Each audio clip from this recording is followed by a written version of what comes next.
पूछत आबे वो केसला मोरे गाँवला पूछत आबे वो तै खोजत आबे वो संतो सनत लाते खोजत आबे वो। मैं पूछत आहूँगा केसला तोरी गाँवला पूछत आहूँना मैं खोजत आहूँगा संतो सनत ला मैं खोजत आहूँना।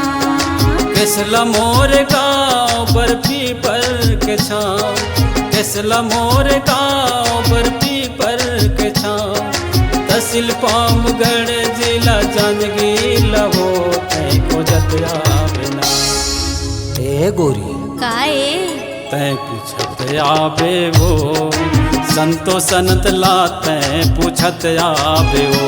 मैं पूछत आहूँगा संतो सनत ला मैं खोजत आहूँना।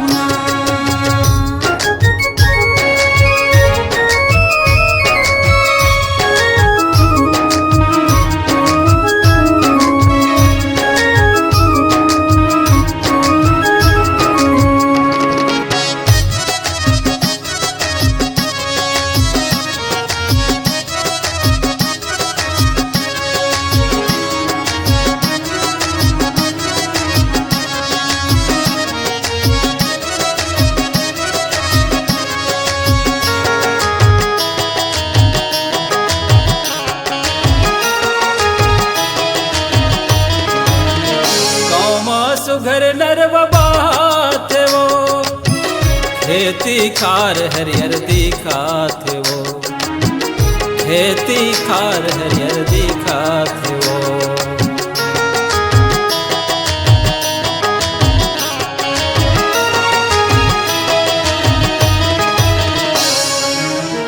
बल्द होटल में तोला समोसा खवाहो संग जहुरिया यौ सबोला मिला संग जहुरिया यौ सबोला मिला।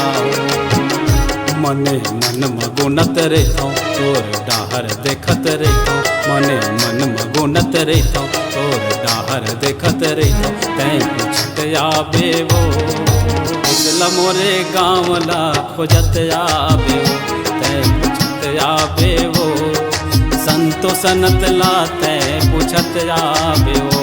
मैं पूछत आहूँगा केसला तोरे गाँवला पूछत आहूँना मैं खोजत आहूँगा संतो सनत ला मैं खोजत आहूँना।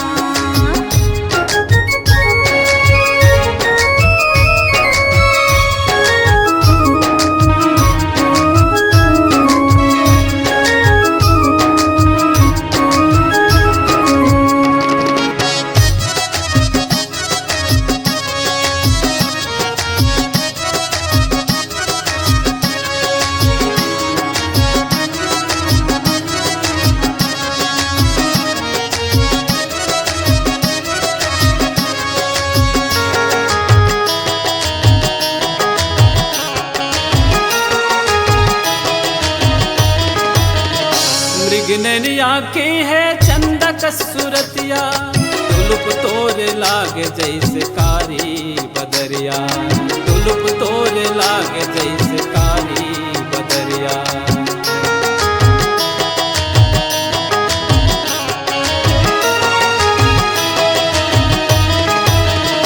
मिठ मिठ बोली ला सुनत रही था वो कब अब कई के मैं गुनत रही था वो कब अब कई के मैं गुनत रही था वो। माँ तो लगू माहू मायाला मैं हाँ बताऊँ काली माँ तो लगू माहू मायाला मैं हाँ बताऊँ तै पूछत आबे वो केसला मोरे गाँवला खोजत आबे वो तै पूछत आबे वो संतो सनत लाते पूछत आबे वो। मैं पूछत आहूँगा केसला तोरी गाँवला पूछत आहूँना मैं खोजत आहूँगा संतो सनत ला मैं खोजत आहूँगा।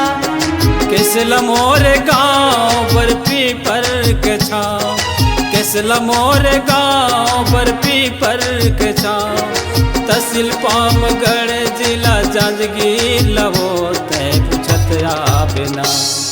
ए गोरी काए तैं पूछत आबे हो संतोष अनंत ला तैं पूछत आबे हो तैं खोजत आबे हो कैसला मोरे गाँव ला खोजत आबे हो मैं पूछतिया हूँगा किसला तोरे गाँव ला पूछतिया हूँ ना मैं खोजतिया हूँगा संतोष आनंद ला मैं खोजतिया हूँगा कैसला मोरे गाँव ला खोजत आबे हो किसला तोरे गाँव ला खोजतिया हूँगा संतोष अनंत ला तैं पूछत आबे हो संतोष आनंद